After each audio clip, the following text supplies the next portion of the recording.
पहला नहीं क्यों तो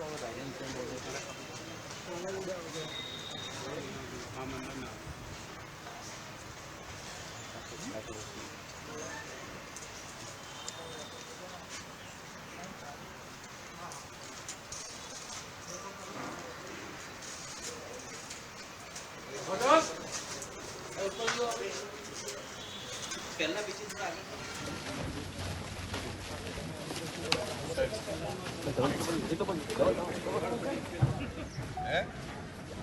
आगे तो फोटो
चलो आई गया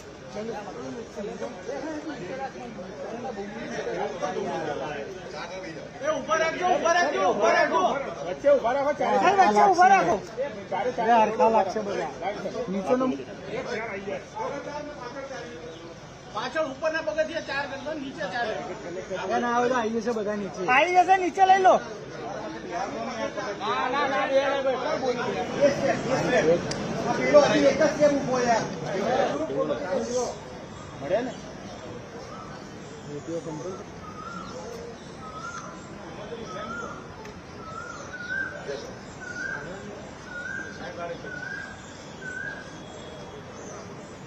कोई उतार ना करता हूँ भाई हाँ ये धरे न ले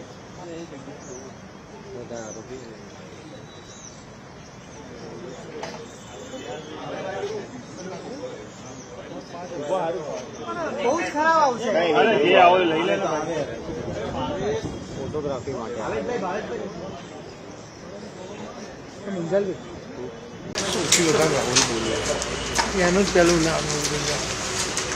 आप सभी के ध्यान पर है कि कुछ समय पहले गुजरात एटीएस में एक एफआईआर दर्ज की गई थी, जिस एफआईआर में मुख्य तथ्य इस तरह से थे कि डीवाईएसपी हर्ष उपाध्याय को एक इन्फॉर्मेशन मिली थी कि बनासकांठा पाटन में रहते हुए कुछ लड़के हैं जो कि पाकिस्तान में जैश ए मोहम्मद के कांटेक्ट में हैं। ये वहाँ से उनका जो रेडिकल कंटेंट है उसका गुजराती ट्रांसलेशन कर रहे हैं। एक उन्होंने लोकल तंजीम बनाई है दारुल इस्लाम गुजरात के नाम से, जो कि जैश ए मोहम्मद की एक यहाँ पे एक उसका ही रिप्रेजेंटेशन के रूप में उन्होंने एक तंजीम यहाँ पे बनाई थी। इस तंजीम में वो लाइक माइंडेड लोगों को जोड़ रहे थे। इस एक इन्फॉर्मेशन को डेवलप किया गया था और एक एफआईआर यूएपीए और बीएनएस के अंतर्गत दर्ज की गई थी, जिसमें कि लगभग 8 आरोपियों को अरेस्ट किया गया था। इन 8 आरोपियों के हमें 14 दिन के रिमांड मिले थे। इन 8 आरोपियों का जब इंट्रोगेशन किया गया और इनके घर पे जब सर्चेज की गई तो इसके अंदर हमें जैश ए मोहम्मद के फ्लैग, मौलाना मसूद अजहर की किताबें और इन आरोपियों के द्वारा जो मसूद अजहर को लिखे गए खत थे वो सब मिले।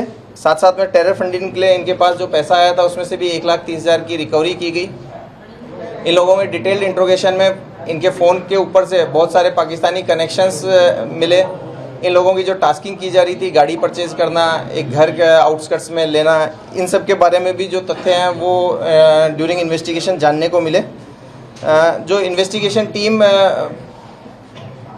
के आमीन शेरा का जब इंट्रोगेशन किया गया तो एक बड़ी चौंकाने वाली चीज़ सामने आई थी कि ये आमीन शेरा और इसके साथ का एक दूसरा ग्रुप है जिन्होंने मिलकर पिछले कुछ समय में कुछ ब्लास्ट की तैयारी की है। जब डिटेल इंट्रोगेशन किया गया तो जानने को मिला कि कुछ और भी आरोपी हैं जिनका नाम बिलाल आबिद शेरा, मोहम्मद अयूब कड़ीवाल, मोहम्मद अयूब सुनसरा, शफी रईस मुखी और मोहम्मद हसन हनीफ करड़िया, ये पांचों आरोपियों आमीन शेरा और साथ साथ में अहमद और जकरिया, इनके भी ध्यान में ये चीज़ें थी इन लोगों ने मिलकर के ऑनलाइन शॉपिंग पोर्टल और लोकल मार्केट से कुछ केमिकल्स खरीदे थे, जिनमें कि mainly potassium nitrate, sulphur, charcoal था। इनका एक फिक्स रेशियो में मिला करके गन पाउडर इनके द्वारा तैयार किया गया था। ये इनको डेटोनेट करने के लिए अलग अलग तरह की मैकेनिज्म पे काम कर रहे थे। इसमें टाइमिंग से जो फोड़ने वाली मैकेनिज्म है उसके ऊपर ये लोग काम कर रहे थे। साथ साथ में जो वायर की क्वालिटी है इसके ऊपर ये लोग रिसर्च कर रहे थे। एक्सप्लोसिव को भरने के लिए किस तरह की पाइप्स यूज की जाए, उन पाइप का मैकेनिज्म को वेल्डिंग करवा करके तैयार करना, ये सब ये काम कर रहे थे। इन्होंने पिछले 2-3 साल के अंदर लगभग 8 बार मिलजुल करके इस तरह के एक्सपेरिमेंट किए और इसको एक्सप्लोर करने का ट्राई किया। प्रैक्टिकली ये लोग एक्सप्लोसिव में एक्सपर्टीज हासिल करने की कोशिश कर रहे थे। ये जो 5 आरोपी हैं, इन लोगों को भी अरेस्ट कर लिया गया है, कोर्ट के सामने इनको प्रोड्यूस किया गया है और ये कोर्ट में लगभग इनके 8 दिन के हमें रिमांड मिले हैं। ये जो 5 आरोपी हैं, इसमें बिलाल आबिद शेरा जो है वो चाटावाड़ा सिद्धपुर पाटन का रहने वाला है और जमीयत उल उलूम मदरसा गढ़ा से पढ़ा हुआ है। मोहम्मद अयूब कड़ीवाल जो कि ब्लास्ट की लीड टीम में से था, वो खड़ियासन सिद्धपुर का है। ये देवबंद सहारनपुर में पढ़ा हुआ है और अभी ये फिर से जामिया अबू हसन मदरसा खड़ियासन में फिर से पाया गया है। मोहम्मद अयूब सुनसरा और जो मोहम्मद हसन हनीफ करड़िया, ये दोनों सिद्धपुर के रहने वाले हैं। इनको हमने अभी दारुल उलूम माटलीवाला भरूच से पकड़ा है। सफ़ी रईस मुखी जो है वो वडगाम बनासकाठा का है और उसको दाबेल मदरसा नवसारी से लिया गया है। इस प्रक्रिया के दरमियान जो लोकल जिला पुलिस है उनकी मदद ली गई है और इन लोगों के रिमांड लेकर के अब आगे इनके पास से जो सीजर होने वाली आइटम्स हैं वो हम कार्रवाई कर रहे हैं। सर, ये जो ब्लास्ट ये इन लोगों ने इतने साल में कितने बार की और ये मटेरियल कहाँ से इन लोगों ने खरीदा, कैसे खरीदा? मैंने ऑलरेडी बताया कि इन लोगों ने जो मटेरियल है ये ऑनलाइन शॉपिंग प्लेटफॉर्म से और लोकल मार्केट से परचेज किया है। ये जो मटेरियल है इनमें से कुछ मटेरियल रासायनिक खाद के रूप में या इस तरह की प्रक्रियाओं में यूज़ होता है जो आसानी से मिल जाता है। साथ साथ में इसके लिए जो पैसा है वो इन्होंने खुद की बचत में से इस पैसे का यूज़ किया गया है। लगभग 8 बार इन्होंने इस तरह का ट्रायल किया है जिसमें इन्होंने एक्सप्लोसिव को अलग अलग डिटोनेशन मैकेनिज्म से फोड़ने का प्रयास किया है। सर, ये लोग किसी के ऑर्डर पे काम करते थे या किसी के संपर्क में थे? देखिए, हमने बताया कि इसमें जो पहले जो 8 लोग पकड़ाए थे उसमें से अहमद, इब्राहिम और मोहम्मद साउदी, ये लोग डायरेक्ट पाकिस्तानी जो जैश ए मोहम्मद के हैंडलर्स हैं उनके साथ में कांटेक्ट में थे। ये जो इस मॉड्यूल का एक जो दूसरा भाग है जिसके अंदर कि ये लोग एक्सप्लोसिव से ब्लास्ट कर रहे थे, इसके लिए उन्हें बाहर से इंस्ट्रक्शंस डायरेक्ट मिला हो ऐसा कुछ नहीं है। ऐसा अभी तक एटलीस्ट हमारी इन्वेस्टिगेशन में नहीं आया है।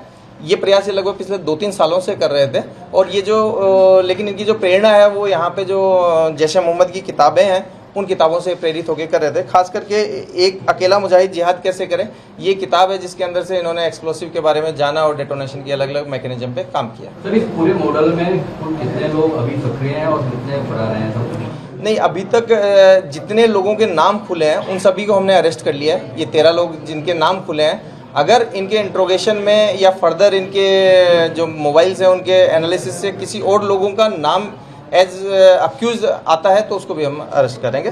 बट एज ऑफ नाउ जितने लोगों के नाम खुले हैं वो सभी हमारे डिटेंशन में है। इस केस में कहा गया था कि जो अब्दुल्ला है वो पाक हैंडलर है और वो टीम से जुड़ा हुआ है, तो इस बार कोई नया नाम सामने आया? और दूसरा सवाल कि ये जो कश्मीरी जो मिला था वडोदरा में 3-4 महीने पहले, उसकी आइडेंटिटी के बारे में कुछ पता चला? कश्मीरी की आइडेंटिटी को हम प्रयास कर रहे हैं उसका नाम खोलने की। जहाँ तक बात है कि कोई पाकिस्तानी हैंडलर इस नए ग्रुप के साथ में कांटेक्ट में है, तो आमीन शेरा थ्रू अहमद और इब्राहिम एक तरह से कह सकते हैं डायरेक्टली कांटेक्ट में था। जो नए 5 आरोपी हमने पकड़े हैं, इनके फ़ोन से कोई ऐसी चीज़ नहीं मिली है कि ये लोग डायरेक्टली पाकिस्तानी हैंडलर के कांटेक्ट में या अब्दुल्ला के डायरेक्ट कांटेक्ट में हो, ऐसा इन लोगों के एनालिसिस से अभी तक नहीं मिला है। सर, क्या इस केस में अन्य राज्य एजेंसियां वगैरह, एनआईए और आईबी वगैरह? हाँ, इस केस के देखिए, जब भी ऐसा कोई बड़ा केस होता है तो गुजरात एटीएस और सभी जो सेंट्रल एजेंसीज हैं, अलग अलग स्टेट पुलिस हैं, वो सब इन्वॉल्व होती हैं। इनके कहीं तार किसी दूसरी जगह से जुड़े हुए हों, इसके बारे में पूरी डिटेल से इन्वेस्टिगेशन किया जाता है पहले जब 8 आरोपी थे उस समय भी हमने एक आरोपी को जब एमपी से उठाया था तो एमपी पुलिस ने इसमें काफ़ी मदद की थी। ड्यूरिंग इंट्रोगेशन भी बहुत सारी एजेंसियां इसमें जुड़ी हुई हैं और वो अपने यहाँ का कोई लिंक होगा तो उसके बारे में हमें पता चलेगा। सर, इन लोगों ने जो परीक्षण किया है वो गुजरात के अलावा और कई अन्य नहीं, इन्होंने जनरली अपने गांव के आसपास में जो सुनसान खेत या नदी किनारे की जो जगहें होती हैं उन सब जगहों पे ऐसा परीक्षण किया है।